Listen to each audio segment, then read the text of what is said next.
vous accueillons pour une table ronde qui est maintenant consacrée plus spécifiquement à l'énergie, mais on va aussi parler de transport et aux pistes pour décarboner le Grand Paris. Comme vous le savez certainement, et comme la France et 24 des 28 pays de l'Union européenne, la métropole du Grand Paris et la région Île-de-France visent la neutralité carbone à l'horizon 2050.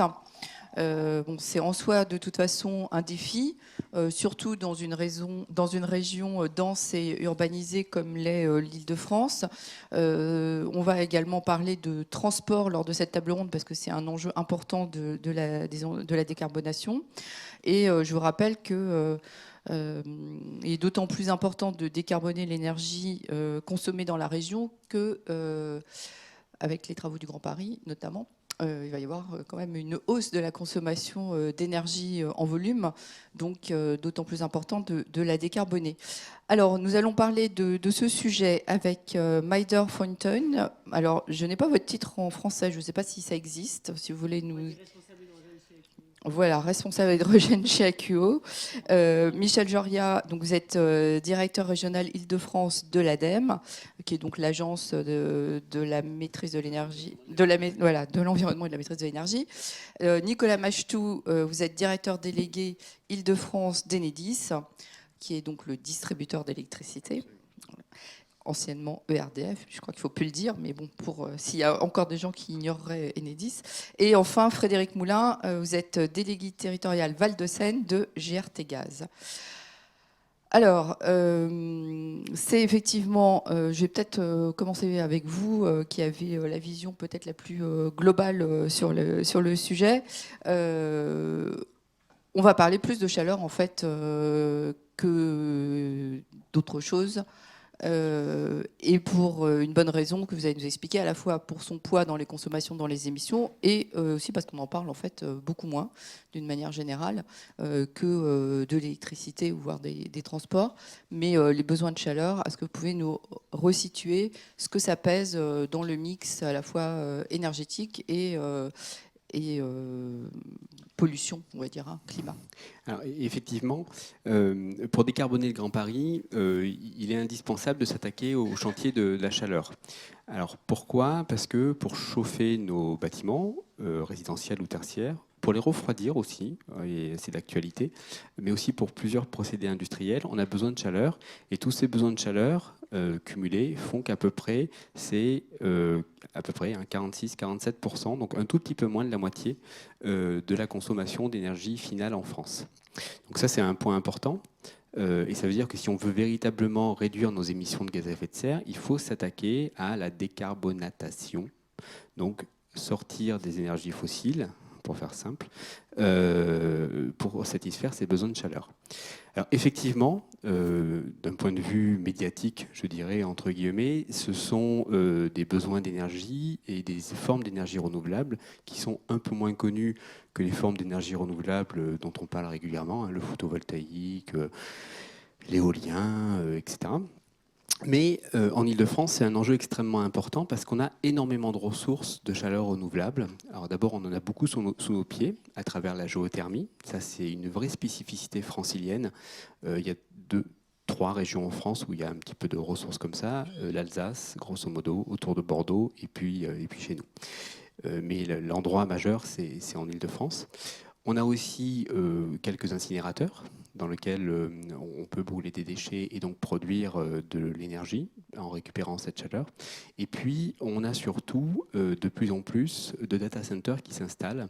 Et l'avantage avec les data centers, c'est que ça produit un petit peu de chaleur qui est une chaleur accessible à un prix, dite renouvelable, accessible à un prix. C'est de la chaleur fatale, de toute façon est produite. Qui reste assez intéressant parce que les projets qu'on voit arriver tournent autour de 35-40 euros du mégawattheure en termes de chaleur. Peut-être à comparer avec les prix de marché qui sont de... À peu près la même chose, si ma mémoire est bonne aujourd'hui sur le gaz. Je regarde Frédéric pour vérifier. À peu près.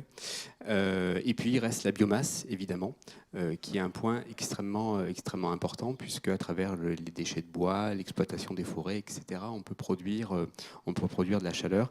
Avec un point qui est extrêmement important, c'est que en Île-de-France, on a un enjeu particulier autour de la maîtrise de la qualité de l'air. notamment autour de la zone dite PPA, plan de protection de l'atmosphère, qui est grosso modo la zone de la métropole du Grand Paris, à peu de choses près. Et là, il faut être vigilant sur la manière dont on développe la biomasse pour ne pas contribuer à ces questions de dégradation de la qualité de l'air.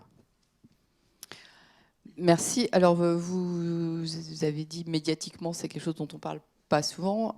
C'est vrai, je suis bien placée pour le savoir. Néanmoins, on en a parlé, par exemple, hier, puisque...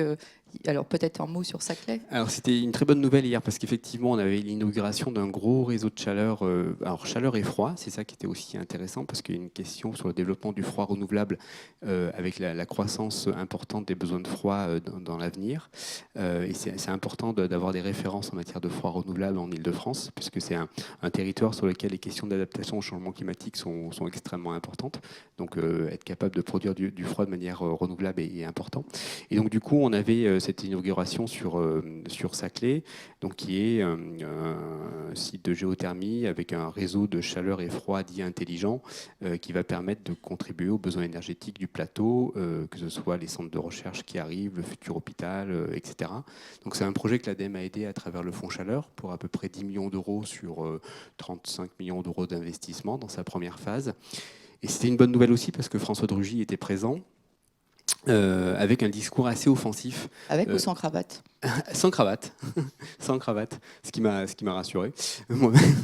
Avec un discours assez offensif sur le développement de la chaleur renouvelable et du froid renouvelable, puisqu'en fait, vous savez ils ont lancé avec Emmanuel Vargon des groupes de travail en la suite de la PPE pour encourager et développer le développement des réseaux de chaleur et de la chaleur renouvelable, avec des sujets comme le questionnement du raccordement obligatoire au réseau lorsqu'on a un réseau qui passe à proximité, ce genre de choses qui sont pour nous des sujets assez importants, puisque grosso modo l'enjeu, ce qu'il faut retenir, c'est qu'aujourd'hui par rapport au rythme de développement actuel du froid et de la chaleur renouvelable, il faut doubler le rythme si on veut tendre vers 2050, vers quelque chose qui est une alimentation à 100% d'énergie renouvelable, 90, 100%, 90% en chaleur renouvelable.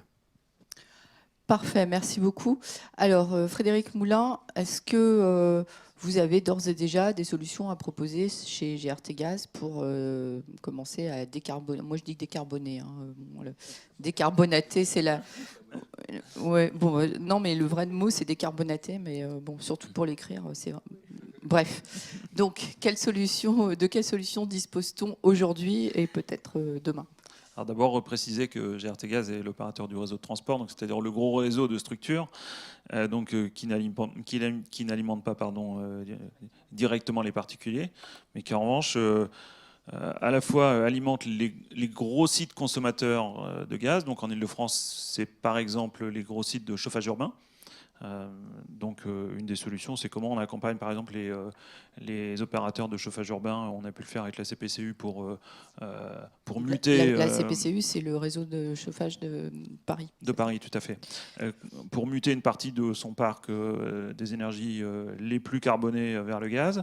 Donc à la fois alimenter les gros sites consommateurs et puis aussi, ce qui est un peu nouveau, alimenter les premiers producteurs, puisqu'on a en Île-de-France, on est vraiment sur une région qui est pionnière sur le développement de la méthanisation. On a aujourd'hui 12 sites qui sont raccordés au réseau de gaz en Île-de-France. Alors 12, ça paraît peut-être pas beaucoup, mais en revanche, il y en a 87 déjà qui ont réservé leur capacité à injecter dans les réseaux. 87, pour vous donner un ordre d'idée, on va dire en trajectoire, le plan climat de la région Île-de-France définit un objectif alors qui est à 5 TWh. 5 TWh, c'est entre 200 et 250 méthaniseurs sur le territoire francilien. Et vous voyez, on est déjà, avec le nombre de sites dont on espère qu'ils vont pouvoir être mis en service dans les 2-3 ans qui viennent, on est déjà à un tiers de la trajectoire. Donc c'est un sujet sur lequel on a un potentiel fort et j'y reviendrai, je pense, un peu plus tard sur les questions de complémentarité. Quand Michel évoquait les réseaux de chaleur, on voit qu'il y a aussi un certain nombre d'opérateurs de réseaux de chaleur qui sont intéressés pour aller se sourcer en biométhane, parce que pour le coup, c'est un apport qui peut être intéressant sur leur mix énergétique. Donc ça, c'est le premier point. Juste peut-être une précision, parce que vous disiez on a déjà basculé vers le gaz. Donc, avant le gaz, qu'est-ce que c'était? Parce que le gaz, c'est déjà pas zéro émission. Fuel charbon. Jusqu'à quand est-ce que la CPU, par exemple, CPCU, ça a basculé C'est récent, hein, les dernières est-ce que c'est conversions. complètement basculé d'ailleurs? Est-ce que c'est 100% gaz maintenant? Non, Pas pas encore. encore, c'est en cours. Non, c'est pas en cours pour 100% gaz, mais c'est en cours pour quitter définitivement le charbon et le fioul. Voilà.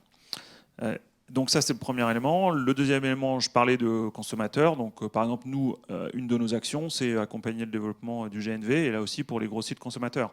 Le premier site important de la RATP, donc, qui accueillera des bus au GNV à Créteil, qui est en cours de finalisation, est un site qui sera raccordé à notre réseau. Donc on a des prestations d'accompagnement sur la sécurité, sur le raccordement. Et on est sûr qu'il y en aura beaucoup plus, puisque par exemple le plan bus 2025 de la RATP, qui est très, très offensif, qui annonce donc 2 tiers de bus électriques et 1 tiers de bus au biogaz. Et là aussi, c'est particulièrement intéressant, à la fois sur le plan carbone et sur le plan émission. Eh bien, c'est un signal très important, puisque rien que pour la RATP, ça va être entre 1700 et 1800 bus au GNV. Voilà, donc, pour citer 2 types d'actions sur lesquelles nous sommes engagés. Parfait, merci beaucoup. Maïter, alors j'ai introduit cette table ronde en disant que pour une fois, on n'allait pas trop parler des énergies renouvelables, entre guillemets traditionnelles, que sont le solaire et l'éolien, notamment parce que le territoire francilien s'y prêtait assez peu. Mais quand même, il y a des entreprises comme Akuo qui essaient d'en tirer le meilleur parti. Comment vous y prenez-vous ? Alors effectivement, donc Akuo est une entreprise indépendante qui produit des énergies renouvelables. Effectivement, biomasse, photovoltaïque, éolien pour la majorité. Pas de géothermie en revanche. Pour la biomasse, donc on n'a pas de centrale en région parisienne, mais on pourrait, puisque même dans la table ronde précédente, on mentionnait le fait qu'il y avait énormément de bois qu'on n'utilisait pas nécessairement. Donc aujourd'hui, on en a en Picardie et en Franche-Comté, mais on pourrait en avoir en Île-de-France, contrairement à ce qu'on peut penser, avec les bémols dont on parlait tout à l'heure. En revanche, côté photovoltaïque, éolien plus traditionnel, je reviendrai après sur des choses un petit peu moins traditionnelles, mais on a actuellement 10 à 15 projets en cours en Île-de-France au sens large, donc, dont certains évidemment dans le Grand Paris.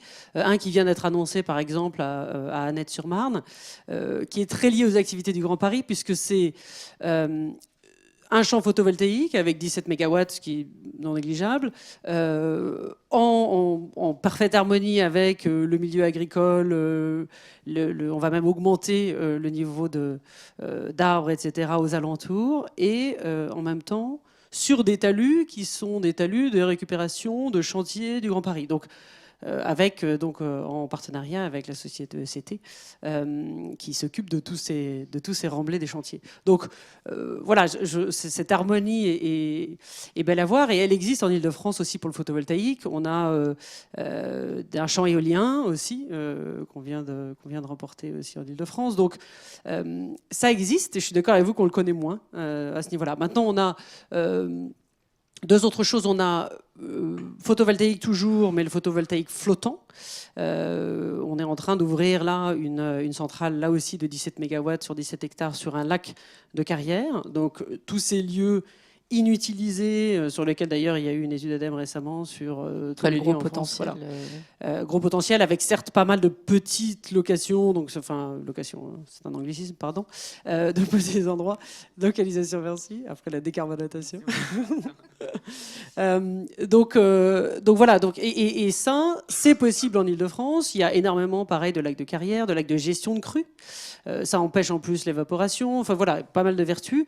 Et le dernier produit dont je parlerai, donc Hydrelio, c'est le solaire flottant. J'ai pas mentionné le nom, mais le dernier produit, c'est nos tuiles photovoltaïques, qui sont des vraies tuiles. Donc le nom de marque, c'est Sunstyle en l'occurrence, commercialisé par Akuo, où vous avez donc des tuiles intégrées au bâti, avec des couleurs qui ont été développées pour s'adapter au milieu architectural dans lequel ce sera, donc du terracotta, ardoise, silver, Mais ça, etc. c'est plutôt pour le résidentiel ou pour des bâtiments publics, Alors, ou un peu tout ce qu'on veut? On vise beaucoup les bâtiments publics parce qu'il y a suffisamment les tailles de toiture sont suffisamment grandes. Maintenant, le résidentiel, oui, on rentre dans le résidentiel, des gens qui ont envie de faire leur maison comme ça, et ça s'y prête très bien. Maintenant, ça se prête très bien à des monuments, et ça permet enfin, et vous allez voir d'ailleurs sur le pavillon Dubaï, le pavillon français à Dubaï en 2020, aux couleurs d'un tableau de Monet. Alors, je pense qu'on peut dire que l'architecture, l'art et le photovoltaïque vont enfin faire bon ménage. Voilà. Ça aurait pu être une belle conclusion, mais on n'a pas encore tout à fait terminé quand même cette table ronde. Merci pour cette introduction. Nicolas Machetou, alors on a parlé de chaleur, mais vous, Enedis, vous avez quand même un rôle à jouer dans cette décarbonation du territoire. Quels sont les leviers que vous pouvez activer ? Oui, nous, donc Enedis, c'est le gestionnaire de réseau de distribution d'électricité. On accompagne. Mais alors vous êtes des plus petits tuyaux que GRT Gaz. On est en dessous, Avant, il y a sous RTE, En et fait, puis l'électricité sort des centrales nucléaires, il arrive dans le réseau de transport d'électricité, qui sont les gros réseaux, et ensuite, passé le 63 000 volts, il rentre sur les réseaux de distribution jusqu'à votre prise électrique. Donc on est beaucoup un accompagnateur de projet en réalité. On a 3 leviers essentiels pour accompagner la décarbonation du Grand Paris. Le premier, c'est évidemment le raccordement des énergies renouvelables, puisque 95% des énergies renouvelables sont raccordées au réseau de distribution. Le second, c'est l'accompagnement de la décarbonation des usages ou l'électrification des usages, et au premier lieu desquels on va évidemment trouver le développement de la mobilité électrique, et qui dit mobilité électrique dit borne de recharge, et qui dit borne de recharge dit raccordement à une borne de recharge. Et comme l'électricité est largement décarbonée en France, c'est un moyen majeur de décarbonation de notre environnement. Et quand on parle de mobilité électrique, il y a évidemment la mobilité individuelle, donc c'est pouvoir installer des bornes dans les parkings individuels, dans le résidentiel individuel ou collectif. Et il y a évidemment le déploiement des bornes sur la voie publique, ce qui suppose de réfléchir à toute une série de nouveaux usages, puisqu'il faut à la fois répondre aux besoins de vous et de moi, mais aussi aux besoins des taxis, qui ne sont pas les mêmes qu'un certain nombre de petites camionnettes ou de petits professionnels qui ont des besoins de charges plus urgentes ou plus rapides que d'autres. Et il y a également le raccordement des bornes ou l'accompagnement des projets de transport collectif. On en a parlé, c'est évidemment la RATP, puisque la RATP doit déployer ou veut utiliser 3600 bus électriques à l'horizon de 2025.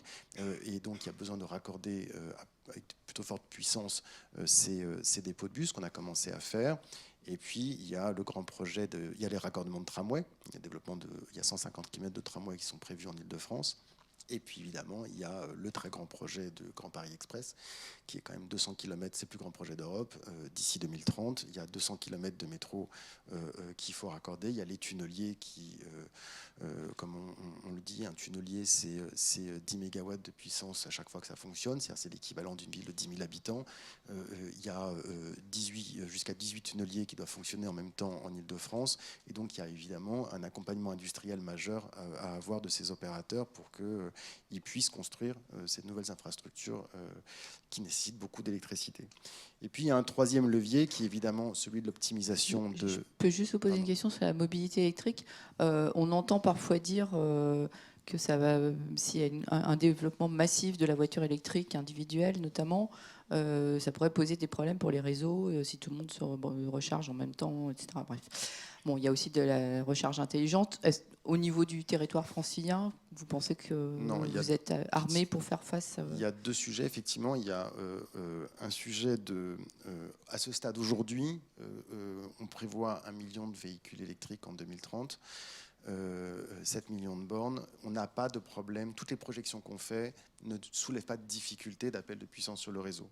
Donc on n'anticipe pas aujourd'hui de difficultés et on sait accompagner tous les projets en l'état. Après, évidemment, plus ça va se développer, plus il va y avoir des risques de congestion. On a des réseaux qui sont très surdimensionnés en fait en France à cause du développement beaucoup du chauffage électrique depuis 30 ans.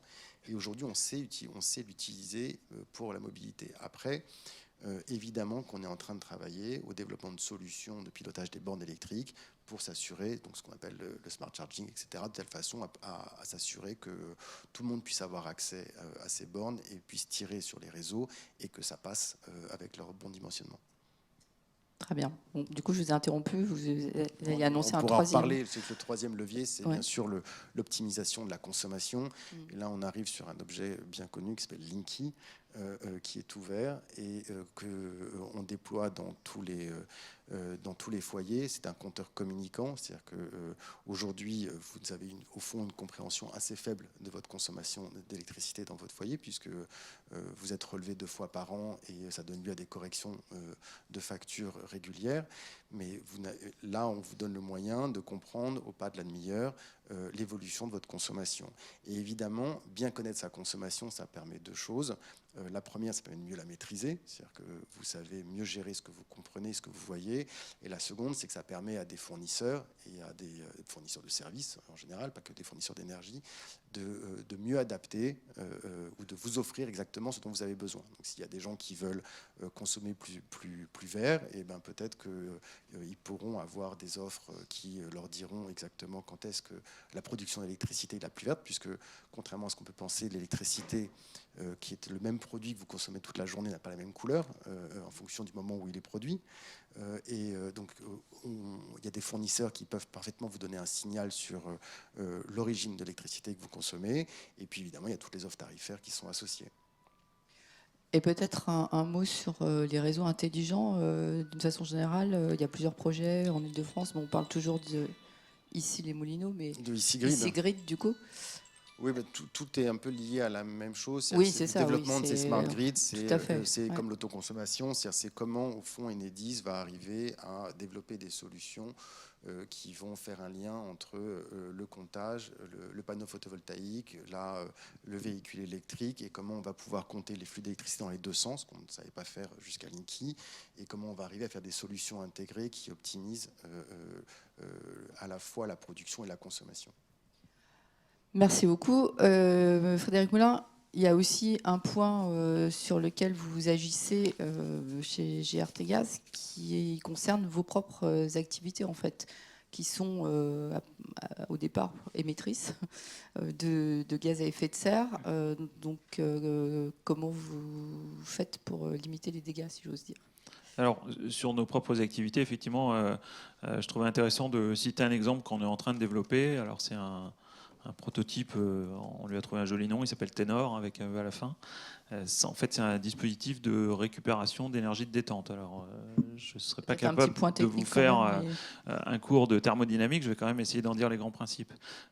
Donc, un poste de détente, donc c'est une installation où, un peu comme pour nos collègues électriciens, on va baisser la pression du gaz, parce que nous, on transporte le gaz à haute pression, on va dire entre 25 et 60 bars à peu près. Et puis, quand il arrive dans les foyers, il est à 22 millibars. Donc, il faut abaisser cette pression. Donc d'abord pour l'amener sur le réseau de distribution, et quand on abaisse cette pression, eh bien, ça produit de l'énergie. Et ça produit notamment du froid. Donc, parce que à chaque fois qu'on baisse, à chaque fois qu'on abaisse la pression alors j'ai plus l'indicateur en tête, mais assez rapidement, donc ça produit de l'énergie qui jusqu'à présent n'était pas valorisée, quoi. Donc une de nos équipes a développé un prototype, donc qui va être testé à partir de 2020 à Villiers-le-Bel sur une de nos installations.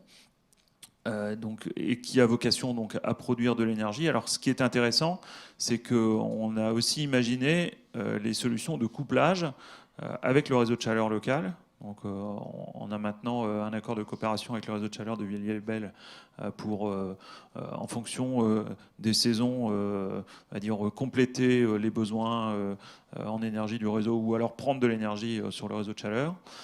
Et puis, on va aussi produire de l'électricité qui sera injectée sur le réseau d'Enedis. Alors, ce qui est intéressant dans ce dispositif, c'est qu'à l'origine, l'énergie qu'on produit, c'est du froid. Donc, on voit aussi que vraisemblablement, on a à regarder comment ça pourrait trouver une utilité dans les réseaux de froid urbain. En Ile-de-France, on estime qu'il y a une vingtaine de nos installations, donc qui sont des postes de détente, sur lesquels on pourrait développer ce prototype. Et si on regardait un peu plus en amont, avec une perspective, on va dire, de développement du gaz renouvelable dans les réseaux, là, pour le coup, on pourrait aussi arriver à des sources de froid renouvelable, comme l'évoquait Michel tout à l'heure. Voilà, c'est juste un exemple pour illustrer les questions de complémentarité entre les réseaux sur lesquels je reviendrai un peu tout à l'heure. Très bien. Et chez vous aussi, Enedis, vous agissez également pour limiter les émissions de vos installations. Nos propres installations. Oui. Oui, alors c'est notamment le cas à Paris puisqu'on a 300 véhicules électriques, c'est-à-dire qu'on a électrisé, je ne sais pas comment on dit, l'intégralité de notre flotte. Électrifié. Électriser, c'est un accident. Absolument. On a électrifié l'intégralité de notre flotte, ce qu'on appelle le programme EcoFlotte. Donc ça, c'était la première chose. Et puis aussi, on accompagne d'autres projets. Donc il y a ce grand mouvement sur les 3000 véhicules d'Enedis en toute la France. On cherche à développer la mobilité électrique. On peut le faire sur toutes les petites véhicules, les véhicules bleus que vous connaissez tous. En milieu urbain, c'est facile. Après, il faut travailler en semi-urbain ou en rural. Ça peut parfois être plus difficile parce que les tournées sont un peu plus longues. Mais le mouvement, il est là. Et après, on a une deuxième manière d'accompagner qui est une jolie initiative qui a été prise à Paris qui s'appelle Pollutrack, où en fait on a des capteurs de pollution sur les véhicules électriques qui, n'émettant pas de polluants, eh bien, ça permet au fil de la circulation des véhicules dans Paris de mieux capter à hauteur d'homme quel est le niveau de pollution dans la ville et donc d'affiner la compréhension, là encore, des niveaux de pollution dans la ville. Très bien. Alors, Frédéric Moulin, vous avez parlé de solutions qui étaient quasiment sur étagère aujourd'hui, presque, mais vous prenez quelque chose de plus ambitieux et de plus collectif, en fait, pour vraiment adresser le problème en bon français également. Alors, de plus ambitieux, plus collectif, effectivement, je pense qu'on peut tous faire le constat que depuis quelques dizaines d'années, on va dire, les approches sur la transition énergétique restent des approches sectorielles ou silotées. On peut avoir l'intuition, alors moi j'ai toujours en tête le travail qui avait été fait par la PUR en 2017, l'atlas prospectif des grands services urbains, où finalement est cartographié l'ensemble des grands services qui sont à la fois l'énergie, les déchets, les transports, l'assainissement, etc. Et finalement, ça peut renvoyer une impression visuelle qu'au cœur du système métropolitain, il y a des questions de convergence et de complémentarité à trouver. Alors on a les uns et les autres cité quelques exemples.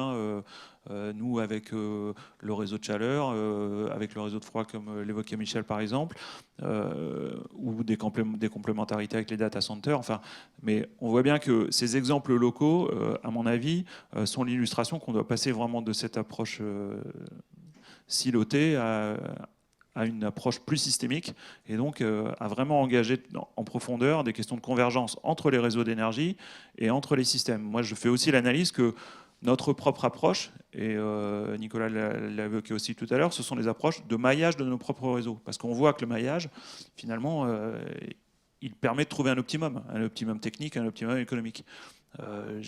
J'ai l'intuition que si on pousse cette idée de maillage, pour le coup, à du multisectoriel, à du multi-réseau et à du multi-système, disons, on va aussi gagner en efficacité. Il y a aussi derrière tout ça quand même la question de l'investissement public et puis peut-être aussi de la résilience de l'ensemble de nos systèmes.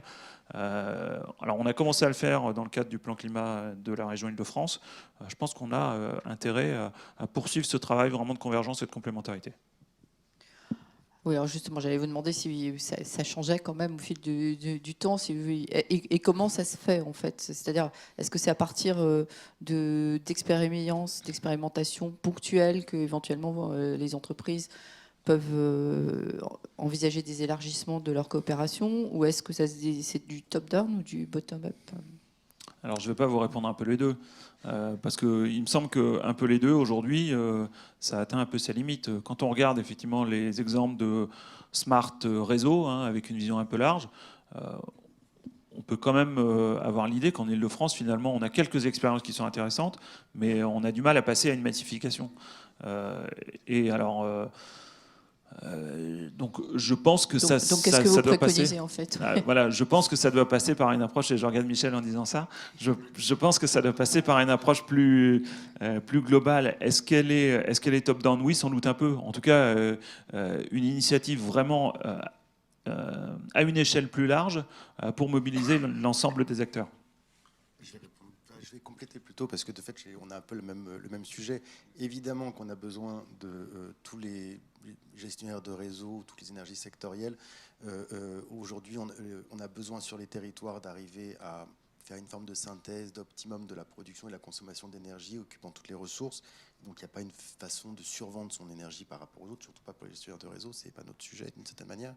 Mais après, on a besoin il y a du leadership politique, et donc c'est là qu'on arrive avec des opérateurs comme l'ADEME, qui est le bras armé du ministère de l'écologie, ou du leadership du Conseil régional de l'Île-de-France ou de la métropole du Grand Paris, qui vont avoir ce travail de synthèse à faire et qui vont utiliser toutes les données qu'on produit, et on produit des données régulièrement pour la construction de scénarios, et on aide les collectivités publiques, qui sont généralement plus, pour notre cas, propriétaires de nos réseaux, à construire une forme de bonne compréhension de leur territoire, des bons scénarios d'évolution de la production et de la consommation, et de commencer à arbitrer sur des scénarios d'investissement avec nous. J'allais de toute façon, merci Nicolas, j'allais vous donner la parole justement pour vous demander qui, de votre point de vue, doit prendre le lead pour impulser cette approche collaborative, transverse, décilotée et efficace. Je vais vous donner un exemple concret, parce que il y a une super opportunité là qui va pas tarder à arriver, qui est le lancement par la métropole du Grand Paris de son schéma directeur énergie.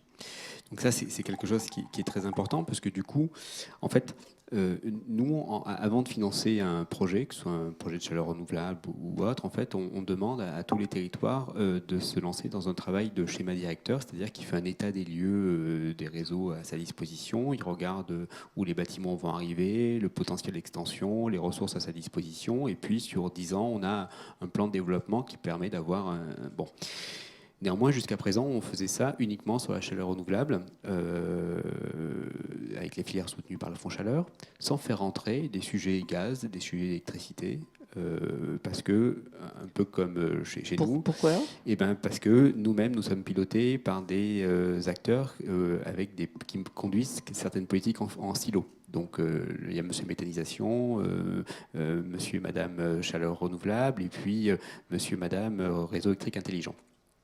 Et au cours des 10 dernières années, on a vu l'ensemble de ces sujets monter, mais la question de la convergence s'est un peu arrêtée là. Et là, pour le coup, je crois que l'atout, c'est vraiment le territoire qui est le creuset territorial en fait, de l'ensemble de ces réseaux-là, et qui, à travers des dispositifs comme les schémas directeurs, peut mettre l'ensemble des acteurs autour de la table et dire, ben voilà, moi, dans mon cahier des charges de schéma directeur, une des tâches, ce que je veux, c'est explorer les potentiels de convergence sur mon territoire entre du réseau de chaleur, du gaz, de l'électricité, de l'hydrogène, parce qu'on n'a pas encore parlé d'hydrogène. Et c'est à travers ce type d'études-là, et c'est pour ça que nous, on attend beaucoup du schéma directeur de la métropole qu'on va soutenir financièrement, parce qu'il y a un enjeu et il y a une volonté politique de mettre en place ces pistes de convergence à l'échelle de la métropole pour que du coup, ensuite, dans son travail d'animation de son territoire, elle puisse dire, bah, tiens, sur ce territoire-là, effectivement, il y a un potentiel en matière de géothermie et en matière de biogaz, mais il y a aussi une convergence à faire entre le réseau de gaz et le réseau de chaleur, ou entre le réseau d'électricité et puis potentiel d'hydrogène, etc., pour pousser la convergence des réseaux. Et c'est à travers cette gouvernance territoriale qu'on pourra avancer sur ces sujets-là. Peut-être demander aux opérateurs ce qu'ils en pensent. Ça vous semble la bonne méthode, une bonne méthode en tout cas ? Oui, je partage. Et je pense aussi que cette approche, on va dire, de convergence, elle doit aussi peut-être ensuite aller à un stade un peu plus loin. Nous, par exemple, on travaille avec des acteurs comme le SICTOM pour regarder quelles sont les convergences possibles entre déchets et énergie. Hein. Donc on voit que sur des voies comme la méthanisation, la pyrogasification, on a aussi un travail commun à faire, parce que finalement, quand on tire sur un bout de la ficelle, eh bien, ça a un effet systémique, quoi. Donc il faut aussi être en capacité de comprendre ça pour prendre les décisions les plus éclairées. Et en tout cas, nous, effectivement, dans notre rôle, pour aider les territoires à prendre les décisions les plus éclairées. Nicolas Machetou. C'est ce qu'on avait dit. Enedis a contribué à une étude multi-énergie l'année dernière avec les gestionnaires de réseaux de gaz, avec l'IAU, avec l'ADEME, sur cette optimisation et sur la compréhension des scénarios d'évolution de la consommation et de la production d'électricité en Île-de-France. Parfait. Donc c'est en bonne voie a priori. Tout va se débloquer là dans les prochaines années. C'est en bonne voie, mais il ne faut pas lâcher le morceau. Il ne faut vraiment pas le lâcher, parce que en termes de tendance, on est dans la bonne direction, mais on n'est pas au bon rythme. Ça, c'est le cas sur beaucoup de choses en matière de transition écologique. C'est le cas sur tous les sujets de transition écologique. Donc on ne va pas se cacher derrière son petit doigt. Et typiquement, sur nos yeux, alors même si on a des bonnes nouvelles, le rythme de développement des projets de méthanisation en ce moment en Ile-de-France est une très bonne nouvelle. Nous, on voit une multiplication par 3 des projets qui nous arrivent dans nos appels à projets, 3 voire 4 cette année. On a des demandes de raccordement aussi qui sont sur une bonne tendance. En 10 ans, on est passé de 29% à 44% d'énergie renouvelable dans les réseaux de chaleur franciliens. Avec le portefeuille de projets qu'on a jusqu'en 2020, on va passer à 50-51%. Donc c'est aussi une bonne nouvelle. Mais il y a des nouvelles qui sont moins bonnes. Les nouvelles qui sont moins bonnes, c'est au regard du rythme de développement des logements sur le Grand Paris, notamment, 70 000 logements par an. On voit bien que pour répondre aux besoins de logement, et ce qui est complètement compréhensible, de temps en temps, on fait des choix d'aménagement ou des choix énergétiques qui nous mettent dans une impasse par rapport à une possibilité de se raccorder à un futur réseau de gaz alimenté par du gaz renouvelable ou un futur réseau de chaleur. Et qui fait ces choix, en fait? Les aménageurs et les collectivités, ce qui se comprend. Parce qu'il y a obligation de loger des personnes. Mais, et urgence. Et urgence. Mais je pense qu'il ne faut pas que ça se prolonge pendant une dizaine d'années ou une quinzaine d'années en oubliant ces éléments-là. Donc ça, c'est vraiment un point vraiment important. Il faut embarquer l'ensemble des établissements publics fonciers, des aménageurs, etc., dans ces sujets-là dès le début du programme. Et dans les nouvelles qui sont bonnes, mais pas toujours très rassurantes, c'est que quand on fait le bilan, par exemple, de l'ensemble des projets Smart Grid qu'on a soutenus à travers le PIA, programme d'investissement d'avenir, on a eu des choses très intéressantes sur l'exploration de 50, 60, 70% d'énergie renouvelable sur le réseau, etc. Mais on voit bien que le passage à la massification de ce type d'approche-là, aujourd'hui, voilà. Donc il y a une réflexion pareil sur le modèle économique, comment doit évoluer le financement de ces projets-là, parce qu'on se rend compte que quand c'est uniquement soutenu avec un objectif de démonstration, la démonstration ne permet malheureusement pas suffisamment de passer à la massification. Et là, il y a une nécessité de revoir une bonne partie des systèmes de tarification, d'incitation, etc., pour que du coup, on puisse avoir un développement massif de ces sujets-là. Oui. Ouais, je ne sais pas dire mieux, c'est un point extrêmement important. Quand on fait un peu le tour des grandes villes, des grandes capitales européennes et l'électrification des usages et des initiatives qui sont prises, comme à Kalasamata, qui est le quartier d'innovation urbaine un peu à Helsinki ou dans d'autres capitales, on voit bien qu'aujourd'hui, l'innovation, elle avance en marchant, comme toujours, et il y a beaucoup d'aujourd'hui d'entreprises et de gens très innovants qui permettent d'avancer. Après, à un moment, on a un sujet de modèle économique. Alors, le gestionnaire de réseau, c'est pas son sujet, puisque de fait, on est régulé comme monopole public, et donc on a un tarif d'accès au réseau et on garantit une forme de péréquation et d'égalité d'accès au réseau. Mais pour toutes ces innovations qu'il faut arriver à déployer, il faut arriver à faire évoluer ou à soutenir le modèle économique de façon soutenable, si je puis dire. Et aujourd'hui, on n'y est pas. Voilà. Vous avez déjà un enjeu sur le TURP autoconsommation? J'ai un magnifique objet sur l'autoconsommation. Quand je disais vous, Enedis, c'est pas forcément vous, Nicolas Pachtou, mais vous aussi. Non, mais de fait... je veux dire, déjà là, concrètement... Oui, c'est un sujet qui est un peu à part, mais en fait, on voit assez bien que... Pourquoi est-ce qu'on développe les réseaux? C'est parce qu'il y a une forme d'optimum économique et industriel au développement des réseaux, parce que ça crée de la solidarité, parce que ça optimise la gestion des flux, etc. Et tout d'un coup, on développe une solution avec de la production locale d'électricité, et la personne veut autoconsommer sa production, ce qui en soi est parfait. Mais ce qui est quand même un des leviers de la décarbonation aussi.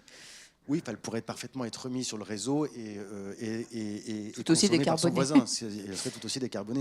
Mais bon, les gens... Il y a une aspiration à la décentralisation énergétique, Nicolas Pachtou. Il y a des consommateurs qui souhaitent absolument consommer. Et donc, qu'est-ce que fait Enedis? Évidemment, il accompagne, parce que ce n'est pas notre sujet, on accompagne ce type ce développement-là, et on accompagne ces projets comme les autres de façon totalement neutre. Il n'y a pas de sujet. La seule différence, c'est que comme il n'y a pas de modèle économique, il y a un petit coup de pouce qui est donné par la CRE, et donc il y a une réfaction sur le tarif d'accès au réseau, et on voit bien que si tout le monde, si s'il y a 35 millions de foyers qu'il faut de l'autoconsommation, tout d'un coup, le financement du réseau, qui est une industrie de coût fixe, devient un peu compliqué. Le financement Qui est pour de la l'instant, quand même, solidarité, rappelons-le, il y en a 10 000 pour financé l'instant. sur la base des volumes transportés. Donc s'il n'en transporte plus, problème. eh ben, ça veut dire que ça deviendra Modification du mode une de forme de financement rémunération. assurantiel et donc à la puissance. Mais à un moment, il faudra bien financer les coûts fixes de la solidarité des réseaux. Très bien. Alors, Maïder, donc j'avais prévu de faire un point transport plus précisément à ce moment-là, mais en fait, vous avez déjà plus ou moins évoqué, Frédéric et Nicolas, vos solutions transport. En revanche, il y a des choses dont on n'a pas encore du tout parlé, donc vous allez nous parler, Maïder. Peut-être, bon, je vous laisse nous dire ce que vous avez à dire sur le sujet. J'imagine que vous allez notamment nous décrire le projet Last Mile et l'importance de la logistique dans tout ce... Exactement. Alors, il y a beaucoup de choses dont vous avez parlé qui sont évidemment communes au projet de déploiement à grande échelle, notamment en Île-de-France ou dans le Grand Paris, de mobilité hydrogène. Je reviendrai un petit peu sur ce que c'est pour démystifier. Mais bon, on parle de business model viable à long terme qui ne doit pas être viable uniquement par subvention. On parle de massification, on parle de construire un écosystème avec beaucoup d'acteurs. Bon voilà, tout ça me parle parce que c'est ma vie de tous les jours aussi. Donc, en tant qu'énergéticien renouvelable, AQO s'intéresse à l'hydrogène en tant que... Alors, je passe sur le côté industriel de l'hydrogène qui est très utilisé dans l'industrie. Je passe sur le côté qu'on appelle stationnaire, c'est-à-dire pour stocker les énergies renouvelables à des moments où il y a moins de consommation, parce que l'hydrogène sert aussi à ça, et la mobilité. Donc tout ça est lié, et pour faire de l'hydrogène qu'on appelle vert, par opposition à 96% de l'hydrogène qui est produit dans le monde à partir de craquage, de méthanisation, enfin bref, de sources carboné, donc qui génère du carbone de toute façon. 96%, c'est beaucoup, et on en consomme beaucoup dans le monde. Faire de l'hydrogène vert, ça passe notamment, c'est pas la seule façon, mais ça passe notamment par électrolyse, donc hydrolyse ou électrolyse de l'eau. Et si vous utilisez en amont une énergie renouvelable pour cette électrolyse, qui consomme beaucoup d'électricité, ça fait de l'hydrogène qu'on appelle vert ou renouvelable. Voilà. Et donc AQO est dans ce domaine pour l'hydrogène renouvelable, pas pour de l'hydrogène qu'on appellerait gris, produit par vapocraquage. Juste un point technique, pardon, mais quels sont les autres moyens de fabriquer de l'hydrogène vert autrement que par électrolyse ? Alors, on parle de processus à l'issue de la biomasse, par exemple, que certains sont en train de développer, mais c'est à l'étape de R&D et de pré-industrialisation, je pense qu'on peut dire ça comme ça. Voilà, il y a quelques moyens, mais qui sont anecdotiques et qui sont un petit peu techniques. Moi-même, j'aurais du mal à expliquer chimiquement. C'est mais une voilà. question très intéressée parce que la Tribune sort vendredi un dossier spécial sur l'hydrogène pour lequel je suis extrêmement les mains dans le cambouis et je n'ai pas parlé de ça, mais bon, vu le stade de développement dont vous me parlez, ça n'est pas bien grave. Voilà. La filière de pyrogazéification que j'évoquais tout à l'heure Voilà. est une façon de produire un gaz dans lequel il y a notamment de l'hydrogène. Donc c'est la pyrogazéification, voilà le terme. Parfait. Voilà, Bon, c'est une forme pardon de pour cette- biomasse qui peut cette amener à cet interruption hydrogène. technico-technique. Non, mais je vous en prie. Et donc la mobilité hydrogène dans tout ça, qu'est-ce que c'est ? C'est une mobilité électrique. Et donc c'est pour ça aussi que ce que disait Nicolas était important, puisque quand on parle de flotte, notamment de flotte professionnelle, petits véhicules utilitaires, moyens, gros, poids lourds, bennes à ordures, etc. Personnellement, la façon dont j'aborde maintenant mes discussions avec les gestionnaires de flotte, c'est quelle est la partie de votre flotte que vous ne pourriez pas, si vous voulez l'électrifier, si vous voulez l'électrifier, donc la rendre complètement décarbonée, quelle est la partie de votre flotte que vous ne pourriez pas basculer en batterie électrique ? Et l'hydrogène est alors la solution, puisque qu'est-ce qui se passe dans un véhicule hydrogène ? C'est un véhicule à moteur électrique, exactement comme les Zoé dont vous avez l'habitude, etc., qui en amont est alimenté non pas uniquement par une batterie que vous avez rechargée sur le réseau, mais qui en amont est alimenté par un réservoir d'hydrogène, bon, vert en l'occurrence dans notre cas, une pile à combustible qui fait l'inverse de l'électrolyse, puisqu'elle retransforme l'hydrogène en électricité pour venir alimenter le moteur électrique. Et en eau. Et en eau. Et en eau, et donc il y a des C'est pour ça petites qu'on gouttes dit d'eau que, qui en sortent, voilà, etc. ça ne rejette Mais que de la vapeur d'eau. voilà, et c'est du pur décarboné de bout en bout, puisque la seule chose qui sort d'un véhicule hydrogène, et vous avez certainement vu quelques taxis hype, pour ne pas les nommer, dans Paris, avec les petits nuages, tout ce qui sort de ce véhicule Déjà, pas de bruit, et ensuite, de l'eau. Juste une question. Quand vous dites Et donc, la partie de votre flotte que vous ne pouvez pas électrifier avec batterie, pourquoi pas? Qu'est-ce qui empêche de Alors, le faire? exactement. Donc, c'est là qu'on rentre dans les usages, dans la compréhension des usages. Et donc, c'est là que ce que disait Nicolas me parlait. Et puis, en plus, j'ai discuté avec des gens de l'Enedis, justement. Donc, les véhicules qui peuvent fonctionner sur batterie sont les véhicules où il ne va pas y avoir un usage très intensif de véhicules, puisque autonomie encore relativement faible, même s'il y a des progrès qui sont faits, évidemment, et temps de charge relativement long, même si là aussi il y a des progrès qui sont faits. Donc, ça veut dire peu de kilométrage, ça veut dire retour du véhicule le soir ou dans la journée, peu importe selon l'usage, à un endroit où ça peut être rechargé suffisamment longtemps. Donc, c'est pas du tout le principe des stations-service où vous passez, vous restez 15 minutes et vous repartez.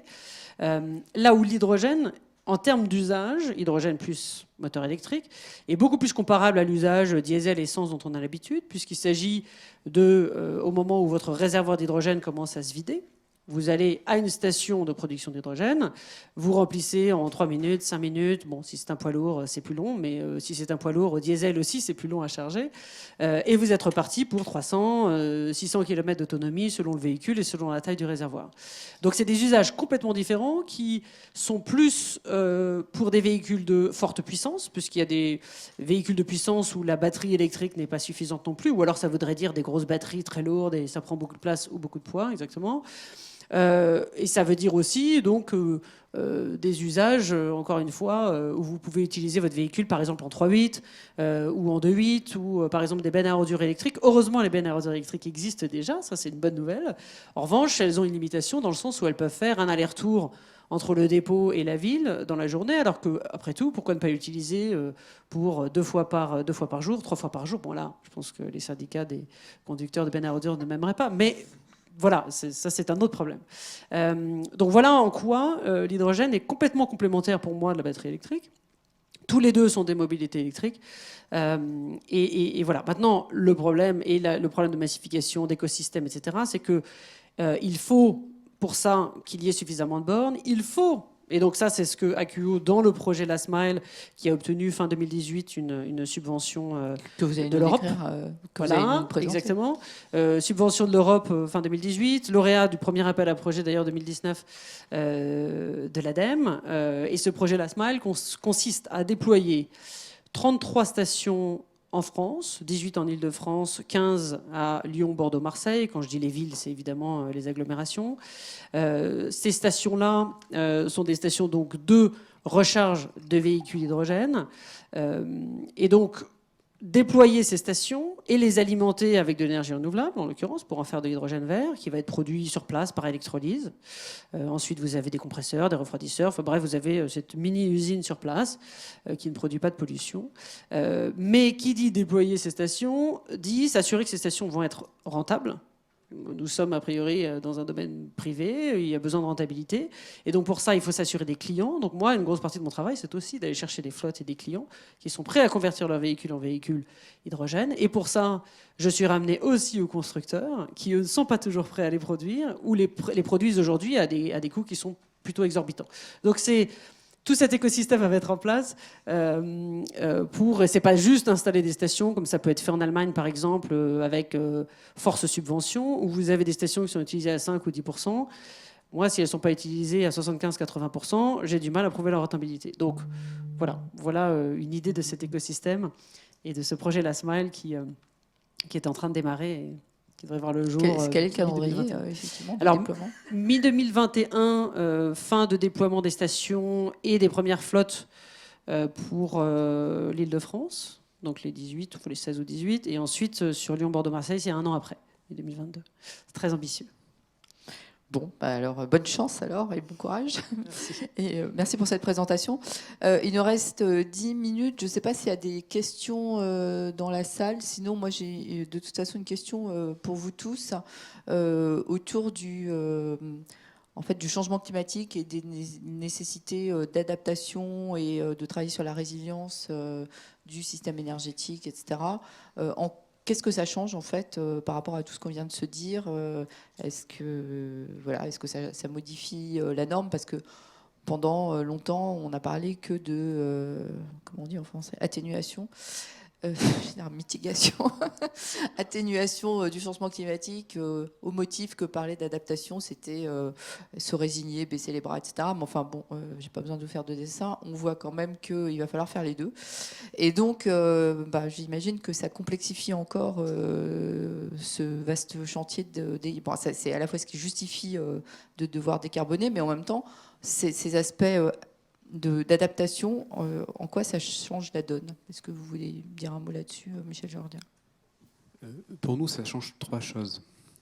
La première, c'est que il faut absolument avoir une politique coordonnée de développement du froid renouvelable. Ça, c'est un point qui est extrêmement important, puisque un des moyens de lutter, enfin, de s'adapter au changement climatique, c'est quand même de se refroidir un petit peu. Là, je crois qu'il faut faire un point climatisation. Parce que alors, j'ai vu que hier, c'était Oui. à fond l'ADEME en première ligne, d'ailleurs, Oui. pour expliquer qu'il y avait d'autres solutions. Alors peut-être rappelez-nous Ça va être le deuxième point. les dégâts Il y a commis d'autres solutions. par la climatisation, d'ailleurs. Comme ça, je les ai pas en tête. Enfin, je sais que ça se... Non, mais bon, rappelez Voilà. quand même que ça ne fait enfin, ça aggrave quand même considérablement le problème. C'est-à-dire que ça rejette de la chaleur en local. Tout à fait. Et ça consomme énormément d'énergie. Alors bon, Tout à fait. C'est pour ça qu'il faut avoir des procédés de... Enfin, dans tous les cas, vu qu'on est sur une tendance au changement climatique, enfin une tendance à la hausse de la température moyenne qu'on espère réussir à maîtriser, quand on regarde par exemple les besoins de froid identifiés dans le schéma directeur de la ville de Paris, qui est en cours d'élaboration, c'est une multiplication par plus de 3, entre 3 et 4, des besoins de froid pour refroidir le tertiaire, mais aussi réseau de transport souterrain, etc. Parce que tout ça, si on veut continuer à pouvoir travailler quand on va se prendre 3 semaines, 1 mois, etc. de canicule. 5 ans pour avoir Voilà. la clim dans le métro, on nous a dit tout à l'heure. Oui. Mais il y a des moyens de la produire qui sont des moyens renouvelables. Donc ça, c'est un point qui est important. Donc typiquement, le fonds chaleur aujourd'hui évolue depuis janvier 2019 pour rendre éligibles les produits, le soutien aux projets de froid renouvelable. Donc ça, c'est une première évolution et qui nous impacte directement. Deuxième évolution, ça veut dire qu'on doit aussi accompagner l'évolution de la manière dont on construit, dont on aménage la ville. Parce que certes, il faut la refroidir, mais il faut essayer d'avoir besoin de la refroidir le moins possible. Donc avoir des formes de construction de rues, des formes de végétation en ville, etc., qui réduisent notamment les effets îlots de chaleur. Et là, pour le coup, il y a tout un travail à faire, notamment avec les projets Réinventons la métropole, Réinventons le Grand Paris, etc., pour que ces enjeux soient très en amont pris en compte. Sinon, on construit une ville qui ne sera pas résiliente face au changement climatique. Le troisième défi, et c'est peut-être le plus dur, c'est que on disait tout à l'heure qu'on n'est pas à la bonne vitesse sur la question d'adaptation au changement climatique. Il ne faut pas que la prise en compte de l'adaptation vienne en concurrence d'une politique d'atténuation. Il faut accélérer sur l'atténuation et en plus, il faut s'adapter. Il y a quand même un sujet d'allocation des ressources, non ? Exact. Alors, il y a un sujet d'allocation des ressources humaines dans les organisations. Il y a un sujet d'allocation des moyens financiers aussi qui est important. Et il y a un sujet d'allocation du développement de ces nouveaux modèles d'affaires. Il ne faut pas qu'on perde d'objectif la conduite coordonnée de ces deux politiques qui doivent absolument accélérer. Sinon, le risque, c'est qu'en fait, on va devoir de plus en plus s'adapter au détriment de l'atténuation ou vice-versa. Et ça, c'est vraiment un enjeu d'organisation parce qu'aujourd'hui, que ce soit dans la sphère publique, dans la sphère privée, etc., je ne vois pas encore d'organisations qui se sont organisées en moyens humains et en moyens financiers pour répondre de front à ces deux enjeux au rythme auquel ça doit être fait. Même si, typiquement, je le cite parce que c'est intéressant, même si des organisations comme la Ville de Paris, avec la mise en place de leur stratégie de résilience, montrent le pas, mais il faut quand même aller plus loin. Merci. Est-ce que vous voulez réagir par rapport à ça ? Alors sur les différents points que Michel a abordés, enfin moi je note le sujet du froid renouvelable. Effectivement, je pense que ça change nos approches. Pour faire juste un clin d'œil, le réseau de gaz, il est construit avec une norme qui fait en sorte que le réseau il doit être capable de résister à ce qu'on appelle le risque 2%. Le risque 2%, ce sont les 2 hivers les plus froids du siècle. il est vraisemblable que la perspective va changer, quoi. Et on sera peut-être effectivement dans une situation où il faudra construire ou adapter le réseau en fonction des 2 étés les plus chauds. Ils sont devant nous, je pense, là, Alors, parce que... Alors voilà, ce que je veux dire par là, c'est que pour nous, ça engage des modes de pilotage qui ne sont pas du tout les mêmes. Alors à la fois le fait qu'on ait plus d'énergie renouvelable dans le réseau, donc c'est-à-dire plus de producteurs, ça change complètement la systémique du réseau, mais effectivement, on a cette question aussi, on va dire, de modélisation sous un angle qu'on ne connaissait pas jusqu'à aujourd'hui. Et puis le deuxième point que Nicolas a évoqué tout à l'heure sous un autre angle, c'est aussi la question du modèle économique des réseaux, quoi. C'est-à-dire que on est aujourd'hui dans des modèles régulatoires qui sont, et c'est plutôt de bon sens, hein, qui sont des modèles qui visent à faire en sorte que la part fixe dans la facture des clients soit la plus maîtrisée possible. Bon, est-ce que le régulateur nous donne les moyens, on va dire, de faire évoluer nos infrastructures pour adapter les systèmes énergétiques vers tous les sujets qu'on a évoqués, des questions de convergence des modèles économiques de smart grid ou des modèles qui permettent effectivement de mieux s'adapter au changement climatique? Je pense qu'il y a un débat à avoir avec le régulateur. Nicolas Macheteau. Oui, on travaille effectivement beaucoup à l'adaptation des réseaux, à l'augmentation du nombre d'événements climatiques extrêmes. Et donc en Ile-de-France, c'est beaucoup les crues et la canicule. On n'a pas encore eu les crues cette année. On n'a que la canicule à venir.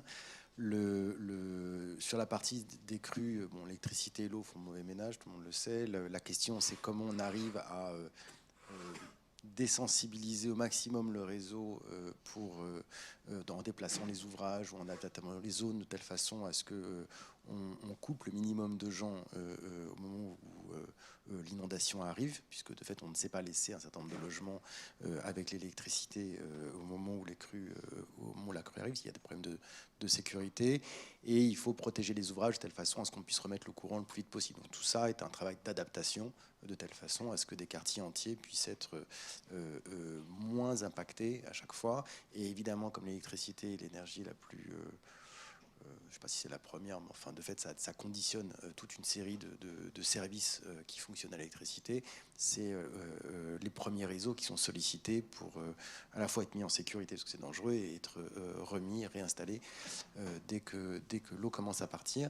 Et le deuxième enjeu, c'est la canicule, puisque les boîtes de jonction des réseaux qu'on a dans les sous-sols, c'est une technologie qui est assez ancienne, qui sont endommagées en fait quand la température du sol monte. C'est exactement ce qui va se passer dans les 5 prochains jours. Donc on a toute une série de modèles qui montrent qu'avec les températures auxquelles on va être confronté, on va atteindre des niveaux manifestement assez historiques de boîtes de jonction qui vont être endommagées. Et donc il faut systématiquement à la fois qu'on change les technologies et probablement qu'on travaille sur la qualité des revêtements dans le milieu urbain pour avoir des revêtements qui protègent mieux de la chaleur les sous-sols et qui protègent mieux l'état des réseaux. Merci. Vous, chez Akio, je ne suis pas sûre que ça change énormément en fait, vos activités. Vous êtes déjà un peu là pour ça, en fait. Ah oui, c'est le cœur de notre métier. Donc, c'est une bonne nouvelle quand tout l'écosystème se met au diapason, c'est parfait.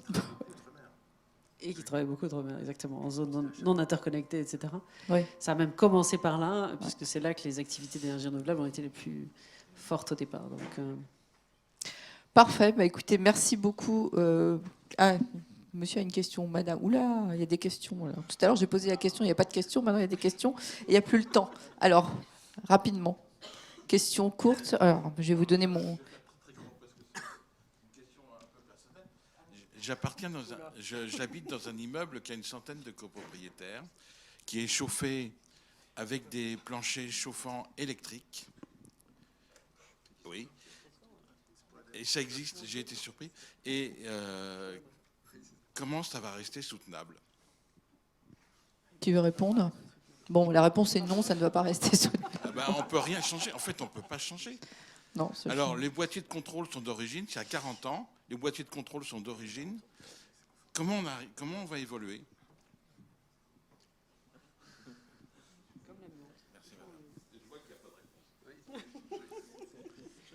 Bon, il n'y a plus de micro, mais je crois que ça les arrange parce qu'ils n'ont pas la réponse non plus.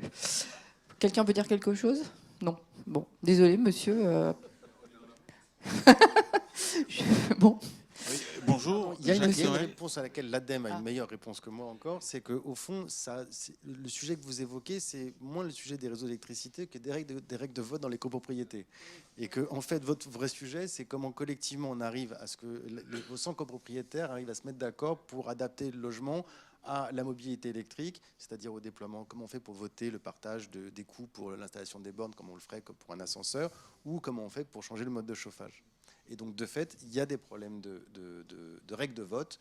Et manifestement, derniers arbitrages que je vois, le gouvernement n'est pas spécialement, mais Michel le sait mieux que moi, pas spécialement allant pour commencer à assouplir les règles de vote dans les copropriétés. Désolé, monsieur. C'est tout. Bon. Voilà, collectivité. Sur le changement du mode de chauffage. Ah bah.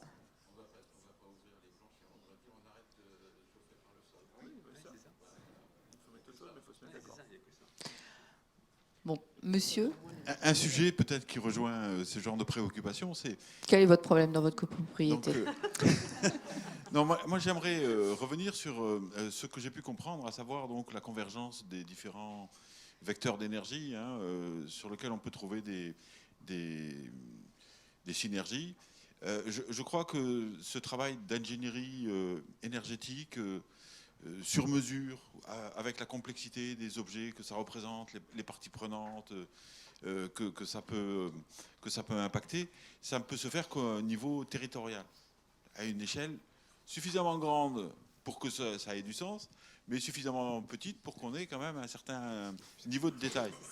Donc la première question, c'est quelle serait la taille optimale pour faire du cousu humain, de l'ingénierie cousu humain.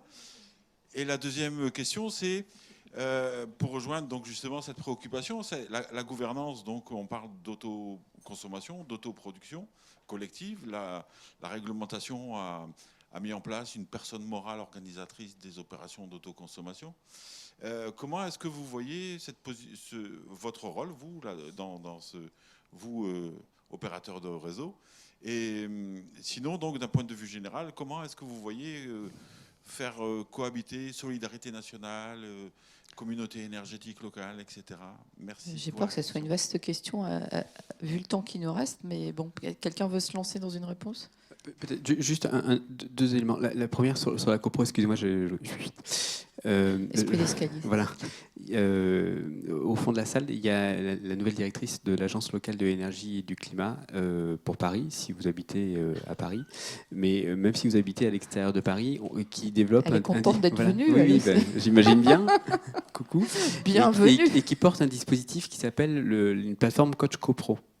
Et donc la plateforme Coach CoPro, c'est un dispositif d'appui aux copropriétaires en fait et aux conseils syndicaux des copropriétés, justement pour les accompagner dans ce type de réflexion-là, pour aller vers des votes qui encouragent l'évolution des systèmes énergétiques des copropriétés vers plus de transition énergétique.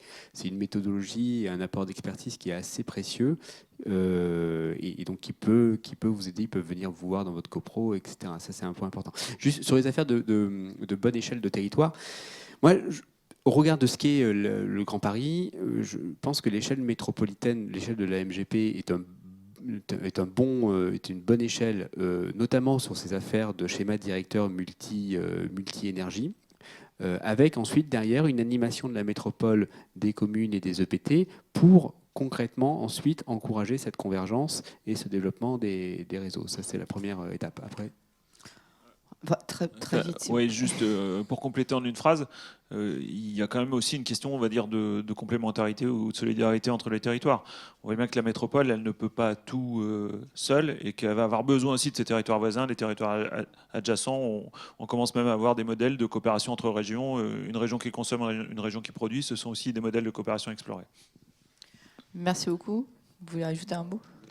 Je vais redire ce que j'ai dit tout à l'heure, c'est qu'au fond, dans votre propos sur l'autoconsommation, vous touchez un point qui est central en matière de régulation, c'est que par construction, le gestionnaire de réseau, il accompagne les besoins des consommateurs et dans la mesure où l'autoconsommation est revendiquée comme un besoin pour certains consommateurs.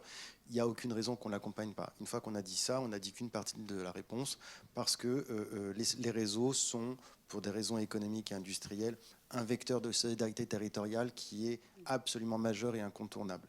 Et une fois qu'on a dit ça, dans la mesure où on voit qu'on vit dans un pays dans lequel il peut y avoir une forme de plus faible consentement à la solidarité aujourd'hui qu'il ne l'a été avant, on est un des moyens les plus efficaces de garantir l'égal accès à l'électricité sur tout le territoire au même coût. Mais vous avez quand même une assurance fournie par la Creux qui est qu'on vous garantit un tarif qui vous couvre ses coûts. Non, si les modalités de calcul de votre rémunération. Non, mais c'est un point très important que j'ai effectivement un modèle qui me dit que tant qu'il y a des électrons qui passent dans mes réseaux d'électricité, je suis rémunéré. Vous savez qu'il évolue ce modèle.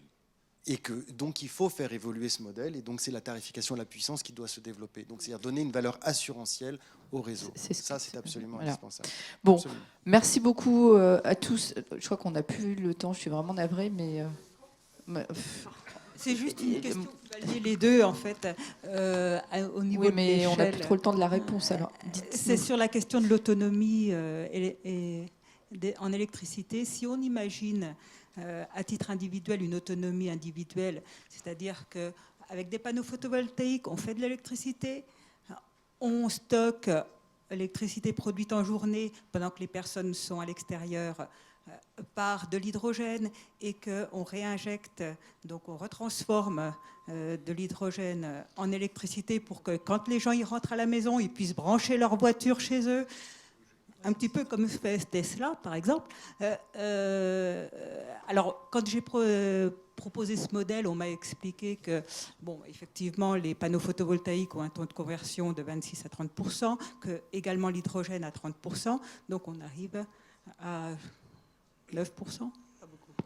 Mais alors, on a la chance, alors dans les zones non interconnectées, on peut avoir des raisonnements comme cela, parce qu'on peut avoir des raisonnements, et encore, il faut quand même un minimum d'échelle et de taille pour avoir une économie d'échelle, parce que c'est pas rien, ces investissements dont on parle.